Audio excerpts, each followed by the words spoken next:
In this episode, we take up perhaps the most disturbing show in all of Star Trek, the original series, Plato's Stepchildren. Compliance, the final frontier. Tom Fox is the voyager of trekking through compliance. His mission? To explore the original series and seek out and share what it can teach you about compliance. Here's your host, Tom Fox.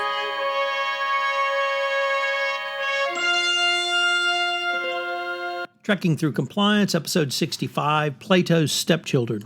In this episode of Trekking Through Compliance, we consider the episode Plato's Stepchildren, which aired on November 22, 1968, and occurred on Stardate 5784.0. Story synopsis. When the Enterprise diverts to answer a medical emergency on an unknown planet, its crew discovers a great group of natives of the star Sandara who claim to have traveled to Earth during the time of Plato and Socrates after their star supernovaed. When Greek civilization died, they left and settled on the current planet, which they call Platonius. The Platonians have a very long lifespan but are easily injured. They are also sadistic psychokinetics who amuse themselves by manipulating the dwarf, Alexander the Dwarf. McCoy attempts to treat a minor cut on their philosopher king, Parman, which he has sustained and has become massively infected. However, Parman has a high fever and begins to become delirious.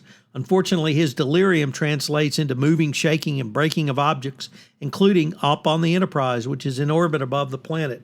Fortunately, McCoy hypos Parman, and the psychokinetic fit ends.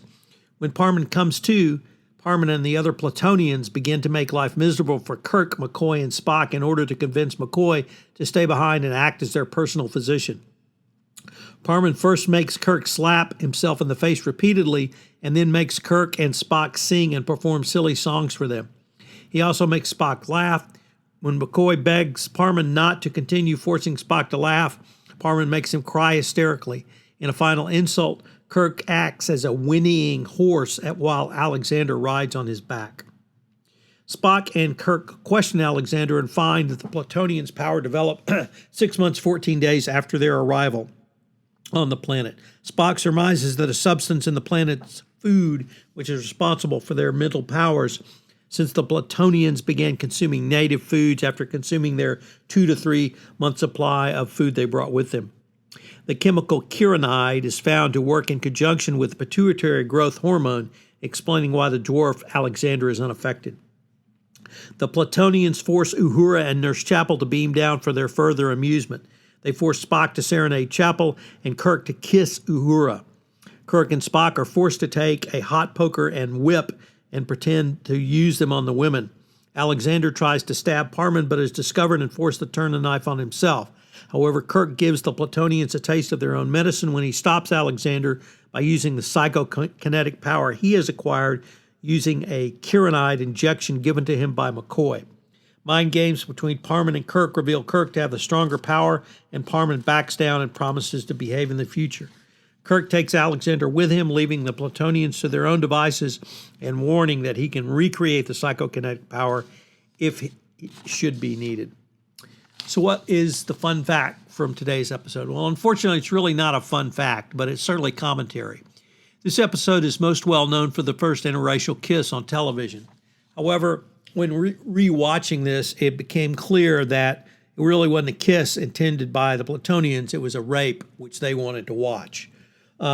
Such an approach of thinking about this as the first interracial kiss fails to consider the context of the kiss. As I said, it's really now seen as a rape, which the Platonians were going to amuse themselves by. It's quite difficult to watch. Yet, for another perspective, link in the show notes to missionlog.com, which embeds an interview with Nichelle Nichols about the filming of the scene. So I would suggest you check this out. Not only is this episode one of the most disturbing, if not the most, in all of Star Trek, the original series, it's also the darkest. And here I'm going to return to Rebecca, who made a post on missionlogpodcast.com and just read her post. I don't know her last name. But, quote, all of this, of course, is being played out as a part of general torture and humiliation. The characters are physically and emotionally tortured, as is the audience. It is just horrible to me when Spock is forced to injure Kirk as the unfulfilled bit of terror at the end with the men and women. I think the audience is meant to see violence against women as worse as they are perceived as weaker. To make it even more morbid, this is a snuff film. Plato's children are getting off to it. So all of this is impressively dark for the 60s, end quote. It is a difficult episode to watch. We do need to watch difficult episodes. There are some compliance and leadership lessons, which I'm going to detail in the next segment. But if you rewatch this one, rewatch it with eyes open as to what's in it. So what are the compliance takeaways from this? Well, we have to start with power corrupts and absolute power corrupts absolutely. Here we have men and women allegedly dedicated to the ideals of Plato, and yet all they wanted to do was watch others engage in activities for their own self-abusement, all the way from humiliation to physical attacks to torture to indeed the aforementioned rape that I discussed. So it really leads to thinking about your CEO. We've had some really interesting commentary over the past week about the sociopathic CEO and what that means for your organization. And that really leads to another point I'd like you to consider. What happens when senior management is in on the illegal conduct?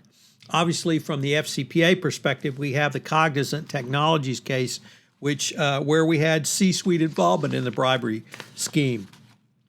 We've seen that in the past with other companies as well. And Panasonic Avionics had C-suite involvement in the bribery scheme. And what allows, or why does a CEO think that they can get away with this literally when the entire company knows about it, even if they try to hide it?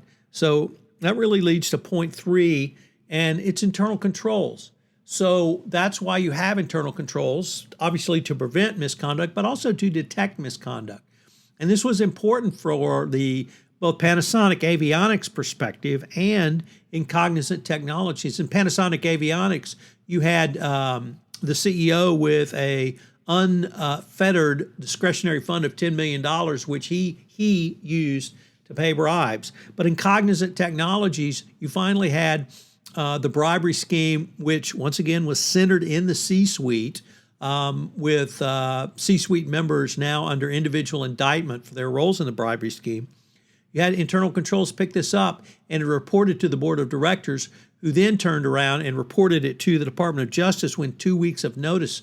And this led to Cognizant Technologies getting a full declination.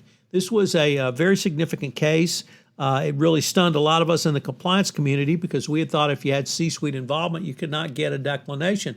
But Brian Benchkowski and others and in the criminal division of the Department of Justice have made clear that if you respond robustly, and here Cognizant Technologies responded as robustly as one can, you can potentially receive a declination. So that's a huge issue for every compliance practitioner to understand going forward. I hope you'll join us tomorrow on Trekking Through Compliance when we take up the episode In the Wink of an Eye. If you enjoyed this episode of Trekking Through Compliance, you can help it grow by sharing it with the biggest Trek fan you know.